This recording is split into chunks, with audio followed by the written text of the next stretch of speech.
The idea for this script came to us from Jeremiah McGhee and included some slight edits and variations from the Game Domain team. If you're interested in checking out any more of his video game ramblings, visit his blog at flopsider.tumblr.com. The Paper Mario game series has undergone massive changes with its last few installments. Most fans can agree that the first three, or if you're strictly fond of the formula from Paper Mario 64 and the Thousand-Year Door, the first two games achieved something brilliant. They cemented Mario's role in the RPG world, providing players with unforgettable experiences that left many with powerful nostalgia and an urge to revisit the titles as they grew older. However, with the newer titles, the gaming community's feelings on the franchise have been shaken. Many fans were left feeling like the company stopped listening to its fans and were taking the series in an unwelcome new direction. For some fans, however, particularly younger players who were just now discovering the Paper Mario games through the newer titles, these new changes and formulas offer some very enjoyable experiences. Undoubtedly, nostalgia plays a huge role in how we view video games, but there is more at play here than just sentiment. My name is Taylor. My name is Marcelo, and welcome to Game Domain. And today I'd like to ask a question: what makes a Paper Mario game great? Let's take a look at the individual games and see which areas they thrive in, and what holds them back. Keep in mind that every opinion listed here is just that, an opinion. I've tried to be objective in my analysis here, but like all people, I have biases and nostalgia which affect my opinions of video games, so don't take what I say as the undisputed truth. This is simply my attempt to answer the question posed as best as I can, so if you disagree, let us know peacefully and respectfully in the comments. Paper Mario 64. I feel like this game is the perfect entry to the series. It has a charming art style that I feel still holds up, offers fantastic gameplay, controls, a solid battle system, and has memorable characters. The main things that hold it back are the more basic storyline and villain, and the less unique character types compared to the next two games. However, both of these things can be forgiven since it was the first entry to the series. The chapters are all joys to explore. The leveling system is satisfying and allows for customization, and the badges are a great way to personalize Mario based on your playstyle. Paper Mario 64 laid the groundwork for the games that would follow, and most of the aspects of its formula would evolve throughout the next two entries. Paper Mario, the Thousand-Year Door. There's not much that I can say about this that hasn't been said before, but in summary, this game took everything that made Paper Mario 64 great and evolved it into something phenomenal. It built upon the battle system, offering what is widely considered to be the best battling in any Paper Mario game. The audience feature made battles livelier and more exciting, offering further incentive to pursue optional enemy encounters. It gave players new attacks and new ways to orchestrate them, with less repetitive actions than in the first game. It offered a much deeper, darker story with compelling antagonists, partners, and NPCs unique to this game, which made the world feel alive, and side quests that allowed you to progress through the game and level up your character in a less linear way. The world was crafted beautifully, with areas that stand out in many players' memories and are far less formulaic than the typical Mario worlds. There were tons of secrets and areas to explore, as well as the first iteration of the Pit of 100 Trials, a side quest arguably more challenging than the game's final boss. It's no wonder this is likely the most acclaimed Paper Mario title to date. Super Paper Mario. First and foremost, I have tons of nostalgia for Super Paper Mario. It's maybe my favorite video game of all time, or at least in the top 3. It's the first Paper Mario game I ever played. I was 7 or 8 years old and have since replayed it many times. And when I played it, I had never heard of Paper Mario. There's a chance that if I instead played 64 and or the Thousand-Year Door first, I'd be more partial to those games because of nostalgia. However, I truly believe that nostalgia aside, Super Paper Mario provides the best overall game experience. I also think that if Super Paper Mario had come first, and the creators then shifted into a more straightforward RPG style over time, it would be less polarizing. The move away from turn-based combat and into the more classic Mario platforming / real-time combat was bold, but not universally appreciated. I totally get why some people feel it was a bad change. If you were in love with the camera perspective, movement, and combat mechanics of the first two, this may be less fulfilling. However, if you're a huge fan of platformers, then it's certainly a welcome new angle. And if you're like me and you grew up enamored with classic 2D Mario platforming action, but also fell in love with the style, RPG elements, and stories of the first two Paper Mario games, then you'll likely find the perfect mix of the two in Super Paper Mario. Plus, I feel like the turn-based combat was never the basis of the Paper Mario franchise, or at least not the core concept that made the games great. Some people disagree with that, but I personally believe that all the before-listed criteria make up the greatness that is the Paper Mario series, and I think Super Paper Mario lives up to them. Despite its many differences, Super Paper Mario felt like a true successor to the Thousand-Year Door. The graphics were quite similar aside from the camera angles, the dialogue and storytelling were stylistically similar but done even better this time around, and several elements were revisited, such as the Pit of 100 Trials. I love the turn-based combat in 64 and the Thousand-Year Door, but I also adored the platforming and real-time combat of Super Paper Mario. Overall, I just feel like Super Paper Mario has the most to offer and provides the most unique, thrilling, and memorable experience. The new 2D/3D switch feature quite literally adds a whole new dimension to the game. I think this is super interesting and fun to use, and it allows for more interesting level and puzzle design. It offered a nice balance, since much of the game is played in 2D style, whereas the first two entries were in a 3D space. Without the 3D option, it'd still be a great game, but might end up feeling a little basic by comparison. The pixels, in my opinion, are good, even if they aren't as interesting as partners. Since the game ditched turn-based combat in favor of platforming combat, the pixels affect your movement, attack, and defense abilities in real time, and can be swapped quickly. This makes platforming, fighting, and movement in general more fun and varied. While partners obviously still affect things in real time, you typically can switch at a more leisure pace and less frequently than in Super. In my opinion, they are a fresh take on partners, and even though I love the old partner system, I see this as a welcome new take on it. Flipside and Flopside serve as effective and memorable hub worlds where you can touch base after exploring other dimensions. They have tons of explorable areas, puzzles, characters, and secrets, all of which contribute to the world development. The NPCs helped add depth and contribute to the lore, with the Flipside and Flopside bartenders being the best example. The ability to play as 4 different characters, each with different special abilities and movement characteristics, was a huge step forward and made the level design much more interesting. In several areas, you have to utilize all available characters to access certain areas, some secret and some required. The best example of this, in my opinion, is in Castle Bleck, where in order to effectively maneuver around the platforming challenges and access secret areas, you have to take advantage of Mario's ability to flip into 3D, Peach's parasol gliding, and Luigi's super jump, while Bowser is your key to easily clearing rooms of tough enemies. Maybe the least controversial thing I could say about this game is that it has a phenomenal story, the best of any Paper Mario game to date, in my opinion. It's darker than any other Paper Mario game I've played, and despite its cartoony appearance, the stakes were higher than ever.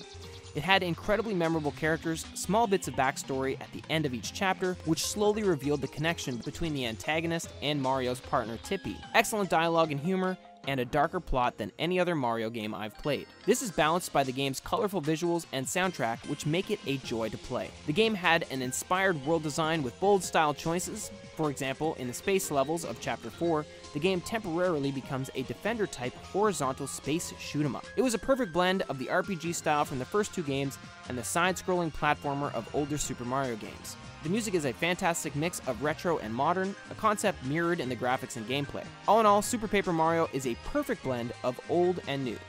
Okay, clearly I have a deep love for this game, but I want to be as objective as possible here, so let's look at some of its shortcomings. The XP system was more basic than the first 2 games. It being present was a huge plus, but when you leveled up, it upgrades a predetermined stat, HP or attack, as opposed to you having stat customization.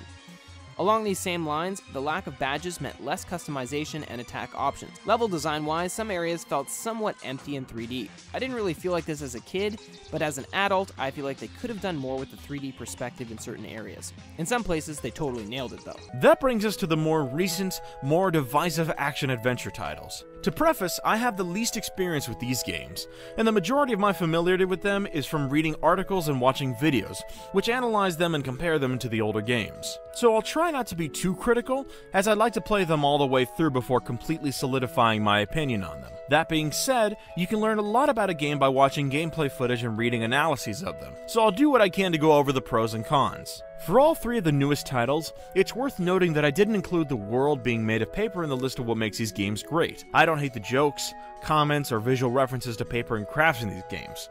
In fact, sometimes I think they're quite clever and add to the feel of the game.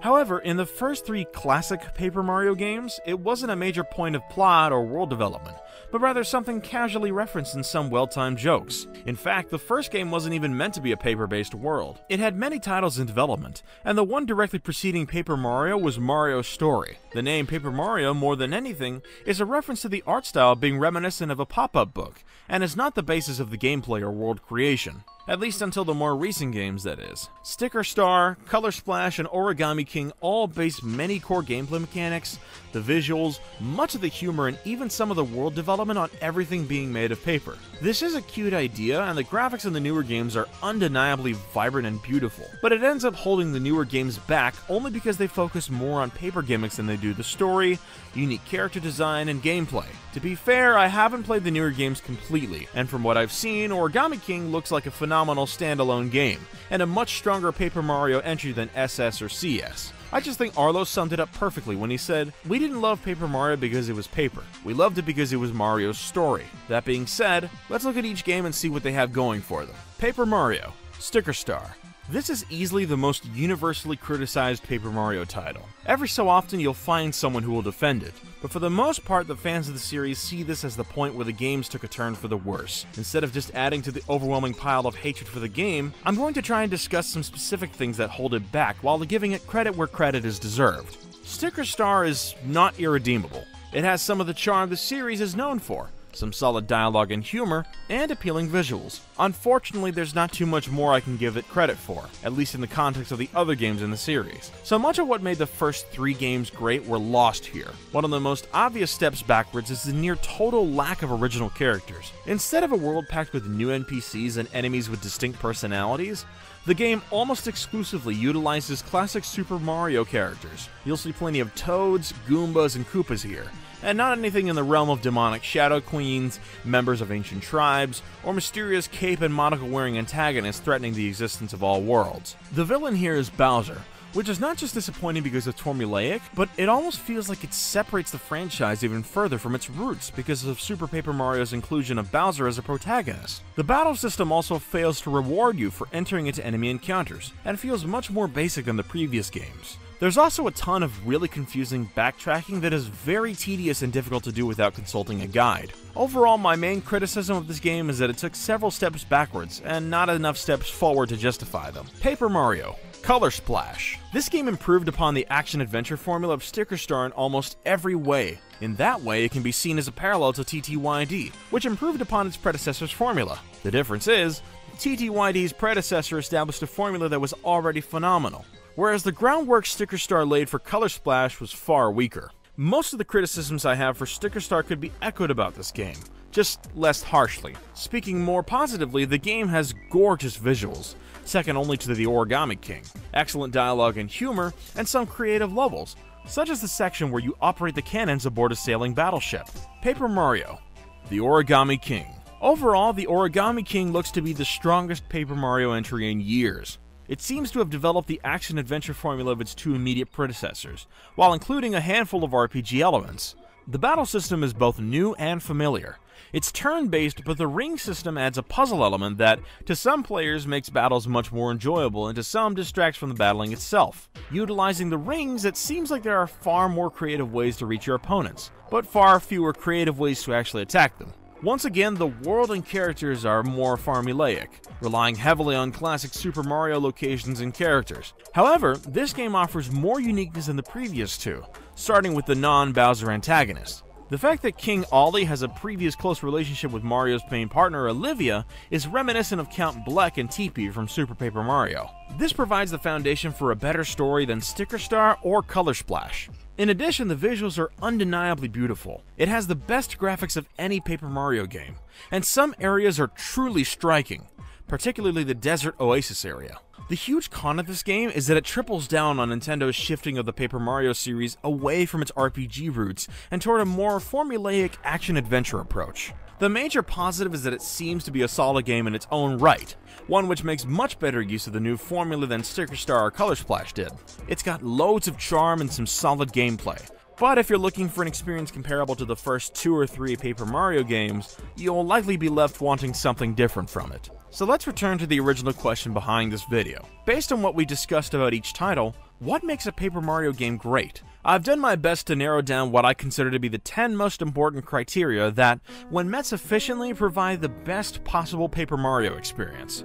These are 1. A compelling story with unique characters. 2. Partners to assist in combat and movement. 3. Clever dialogue. 4. Visually appealing art style. 5. Exploration. 6. Puzzles and secrets. 7. Cohesive world design with unique areas. 8. An XP system which rewards combat. 9. World development and lore. 10. And finally, a willingness to go darker than other Mario games.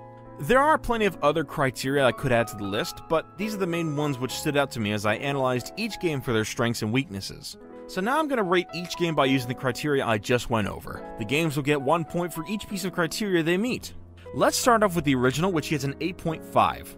I took off a half point for the story since it is very simple compared to the next 2 games in the series, but does have some really interesting characters. The game also isn't very dark, so it gets a point off there.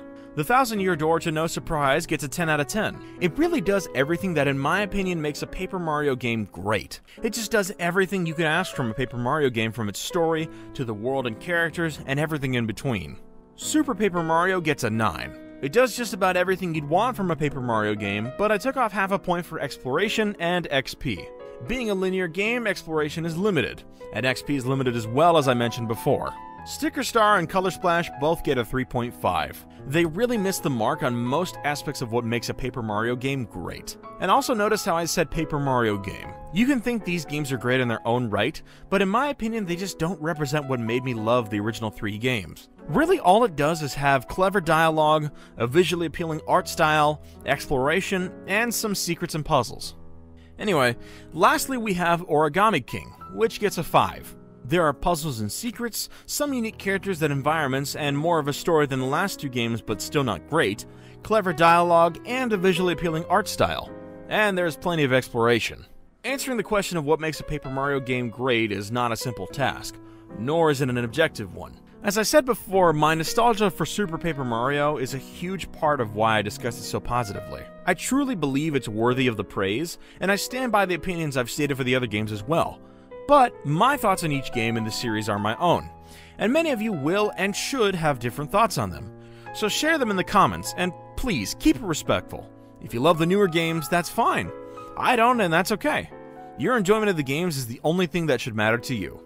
Also, I'm going to get a bit off topic just because it's something I wanted to bring up here, but there are 2 extremes in the Paper Mario franchise that I wanted to address. These are the Thousand Year Door elitists that get furious when someone has a different Paper Mario game as their favorite, and then you have the newer games elitists, where most of them never even played the original 3 and most of them have only been alive for the release of 2 or 3 games in the series, yet act like anyone who doesn't agree with them is just blinded by nostalgia. Both of these extremes are bad. You can like any game in the series and still respect other people's opinions. If you fall into either of these extremes, just stop. You shouldn't care so much about what someone else says about a video game. It doesn't matter. Also, before someone goes on a rant in the comments for not understanding what I'm saying, I'm not talking about every The Thousand Year Door fan or every newer game fan. I'm just talking about the ones that can't handle others' opinions. Anyway, with that being said, if you did enjoy this video, remember to subscribe and like it as it helps us out. We also have a Discord with almost 600 people that you should join. Also, once again, big thanks to Jeremiah for writing most of the script. Be sure to check out his page with his link in the description. This has been Marcelo with Game Domain.